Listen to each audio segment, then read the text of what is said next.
How does Asana compare? Look, Asana is fantastic and it's really good for marketing and creative teams.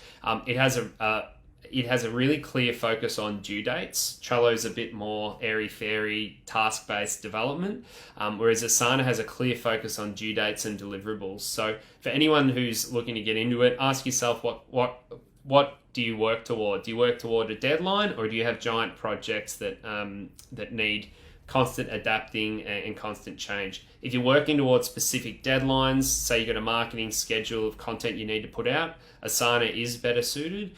But if you're looking at arbitrary length projects that are just ongoing with less repeat work, you do want to gravitate towards something like Trello or Jira, which are better suited. Great question.